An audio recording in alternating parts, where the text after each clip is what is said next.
Hi, welcome back to our podcast series, talking with IT leaders to understand how they ascended to the highest ranks of their organization. In this episode, we're talking with Tim Swingler, Vice President of IT Infrastructure and Security at Utz Quality Foods. Utz is a public company with a market capitalization of about $1.5 billion. Tim, welcome, and how are you doing today? I'm doing great, Steve. Thanks for having me here. Oh, my pleasure, and thanks very much for participating. Before we get into the background and how you manage your career to this level, can you give us an understanding as to what your current role is? Sure. Yeah. So I've been with Utz Quality Foods for about 8 years, and primarily my role has been in infrastructure. Supporting all aspects, pretty much anything hardware related. And that stems also to include our tech support team, which is our help desk as well. That falls under my umbrella. And then over the last few years, cybersecurity has kind of been added to another to do on as part of my daily duties. So you're responsible for the core IT. You're responsible for end user support and cybersecurity. It's a lot of hats to wear. Yep. So how did you find your way into this? What was your career path? Where did you start? And what was your education like, both formal and informal? And what were some of the more important milestones along the way? Yeah, sure. So my degree is actually in electrical engineering. Believe it or not, in the early '90s, when the internet was just kind of exploding, there were very few IT career paths at that time. And I started out with the working as a government civilian with the United States Army, and they were hiring folks right out of college with engineering degrees, and would basically give us 500 hours of IT training. So that's how I started. I quickly got into being a network engineer, and basically designing networks for various army and military installations. And then I moved into the private sector after a number of years, and worked primarily in the healthcare industry, and we're supporting a number of sites that were across the country, small imaging center based locations that needed to be interconnected and needed a lot of high speed data transfer that needed for medical images to be viewed and at remote locations. So that's really where I really found my footing in infrastructure, and really liked that, using the hardware to impact the business. Right. And with that, became risen up into the management ranks, and have over 20 plus years in managing IT and personnel during that tenure. So I did a little stint of project management and a little bit of on the application side of things. But when I came back to Utz, I was like, I really like infrastructure. I really like, um, you know, getting back to what I knew is going back to my roots in terms of networking. Now, since then, is now being at a VP level. There's obviously a whole different aspect of that, and I continue to evolve, trying to become more business focused and providing solutions for the company. Great. So it sounds like you had a little bit of a broadening experience working in project management and application development. So Yeah. probably, especially those two helped you in your current role. It sounds like you had a lot of on-the-job training, really, aside from the 500 hours of maybe formal training from the Army. Um, Talk to me a little bit about certifications. Is that something that you've pursued aggressively? What's your view on getting certs? I think there's a useful tool for them. I think so that though the hands-on experience, and I'll just call it problem troubleshooting and problem solving, which is really core to what I've done as an engineer, is really what, in my mind, makes an IT professional successful. Hmm. There's so many people that I've seen come in, and you look at their resume and they have this certification or that certification, but do they know how to really apply it in terms of solving that? And I think that's a challenge to in this day and age, where you have so many opportunities to get all kinds of a broad range of various focus within IT. It's not just there's so many different areas that anyone can go down to from a path perspective in their IT career. But Right. what I come to find out is those that who can articulate and get to the root of the problem and solve that are the most effective.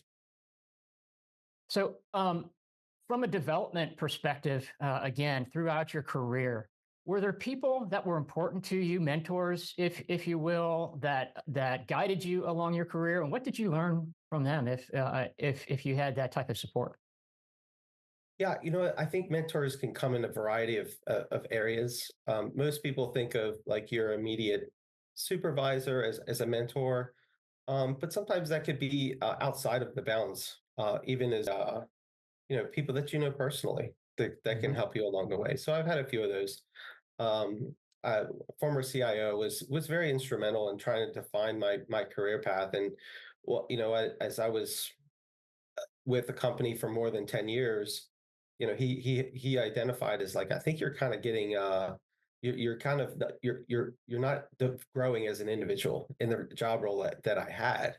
And he encouraged me. He was like, I think you should go find something else. And I was successful with what I was doing in my mind, but he really encouraged me to kind of expand my horizons. And at the time I had four kids, young kids, and I was very apprehensive about making that change, being with the company for so long. But he kind of guided me in that direction, and actually it worked out very well for me. And so there's so I think that individual in particular really kind of helped guide me, and I've kind of leveraged that to help others that within my team. Had conversations with a few other folks and showing them the way. And they were like, it could be like a tech support person who just really is not really, finding himself, and encouraged him.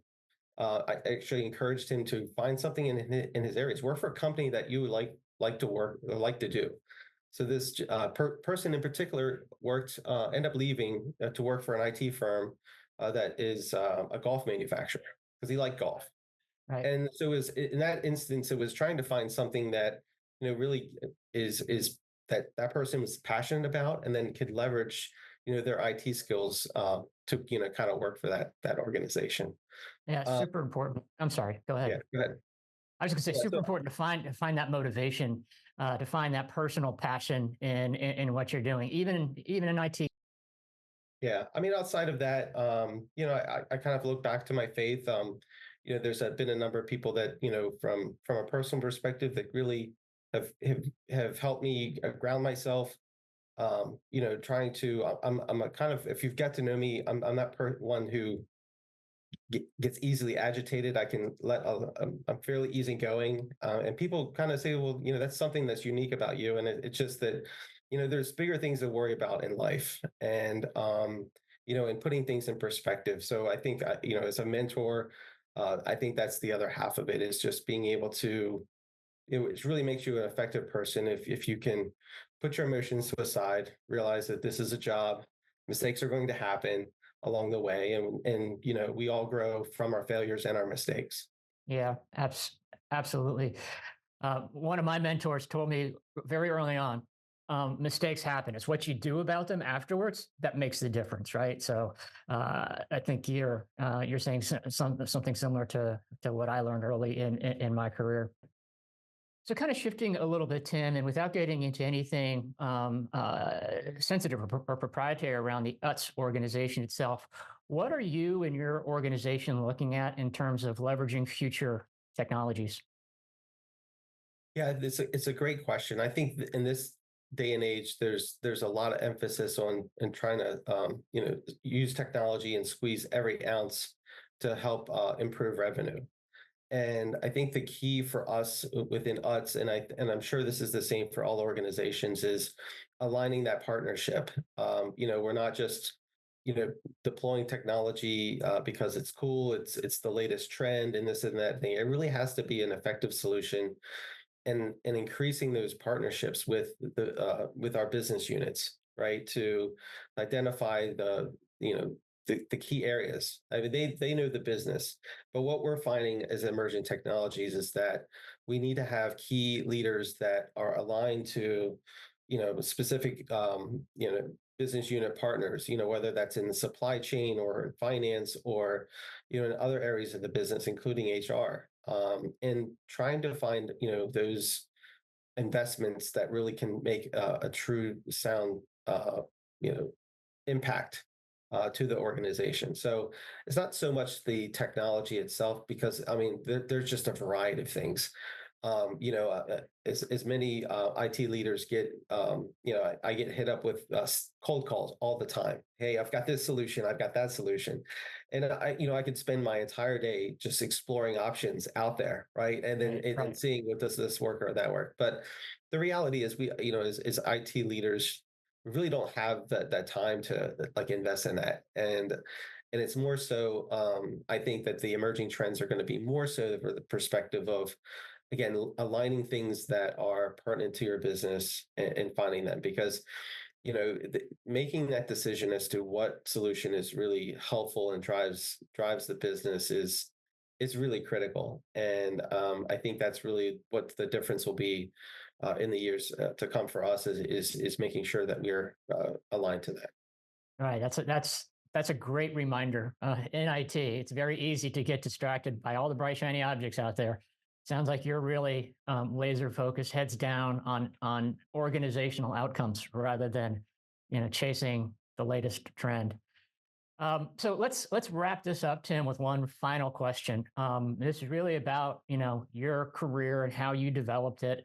Hopefully, we're going to speak to some young aspiring IT operators that want to move up in the organization. What advice do you give to young aspiring IT professionals who want to climb that ladder in IT?